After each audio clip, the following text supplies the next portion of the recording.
I left the walls drenched in the sweat and blood of the tenacious Norman besiegers. My comrades and I usually would rush straight to the inn after a fight, but not today. My father, the heroic Michael Nauticus, savior of Bari, awaited me. I found the wizened old man staring out the window towards the enemy camp.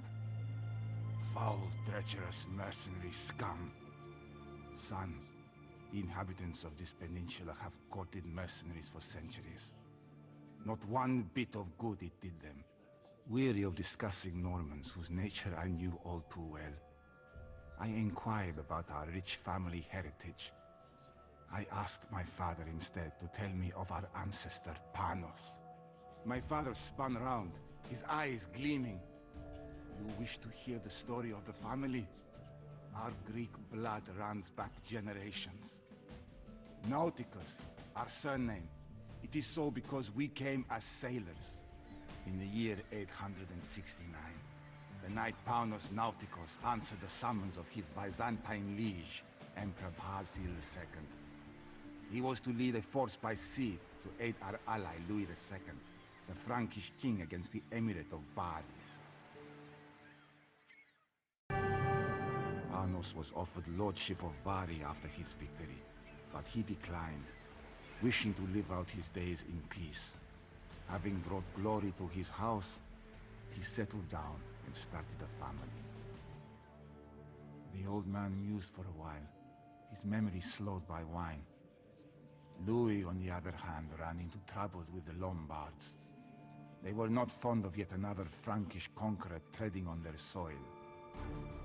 Suddenly, a bell rang, signaling an attack and calling the city to arms. I donned my armor and rushed out the door, leaving my father to his thoughts. I walked downstairs the next morning in a daze. The battle of the previous night was fresh in my mind, and it chilled my blood. I whirled around and found myself staring straight into my father's eyes. Nothing shakes the ghost of battle like a fine story, son. Come sit down to a meal and I shall tell you of the rebellion of Melus. The sun shone onto my father's gaunt face. He had a head of thick gray hair, and his limbs remained strong from years as a sailor and a soldier. I have donned mail since the year 1005, when I was but a lad in the service of Melus, the highest-ranking nobleman in the city. Ambitious and eager to prove myself, I soon became his best man. Melus was passionate, but his withdrawn, stealthy manner began to stir my distrust. When he invited all manner of mercenary troops into our beautiful city, I began to fear the worst. My father stood up to tend the fire. 1011. It had been 2 years since I had stood in the courtyard of Melius's castle in Bari. With the rebel garrison defeated, Bari was once again in Byzantine hands. Unsurprisingly, the local Katapan, or Lord, asked me to remain at the head of the force that I had recruited. Most of Melius's family was captured and imprisoned, but Melius and his brother, Datus, were still at large in the countryside. The rebellion was far from over. My father coughed and took another draught of wine. Melius sought aid from Salerno, while Datus fortified a tower on the Garigliano River. From there they gathered support and renewed their strength. Melius reached far for help. Lombards, Germans, and Apulians answered the call, eager for glory and plunder. But there was one more group whose help Melius enlisted. A new generation of Norman adventurers, forebears of the scum who attack our city as we speak. It is because of Melius that this new menace is upon us. In response, the Byzantine Emperor sent the General Basil Boianus and an elite force of the fabled Varangian Guard to meet Melius in the field and crush the rebellion for good. The armies drew up near the river of Fanto, not far from where the Romans had clashed with Hannibal of Carthage some 12 centuries earlier. The fate of Mezzogiorno was about to be decided. not unlike its predecessor. The Second Battle of Cannae was a massacre.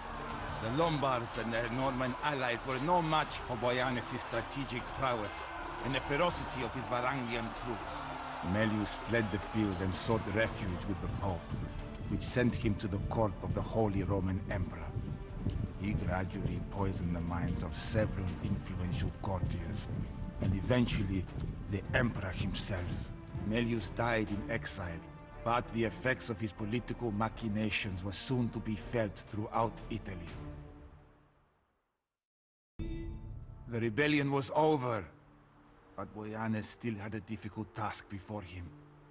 The once rich province of Apulia lay in tatters, and the hostility of its northern neighbors did not bode well for the future. Melius's brother Datos still preyed on the surrounding lands from his lair on the Garigliano. Additionally, rumor quickly spread of Holy Roman armies massing in the north. Boyanes was not about to let his hard-earned gains slip away like a fish from the net. The odds were against him, but he had a loyal army and a plan. The Apennine Pass was the gateway to southern Italy, and Boyanes intended to fortify it. Thousands of soldiers and masons followed him to the ruins of Acre, an ancient Roman city near the mountains, and began construction of a citadel named Troia. Boyanes would restore the grandeur of Byzantine power in Italy, or die in the effort. The Holy Roman Empire was no trifling opponent. Many good men fell parrying the assaults on Troia. Boyanes' forces struck out at Datos' tower on the Garigliano and dragged him from it. Following the ancient Roman custom, Datos was confined in a leather sack with a rooster, a monkey, and a viper, and cast into the sea. Byzantine Italy flourished under Boyanes' tenure as catapan. Alas, that the incompetence of his successors have brought us to this dreadful pass. Young men seek renown on the battlefield, thinking war a noble affair. Little do they know that their quarries are in vain.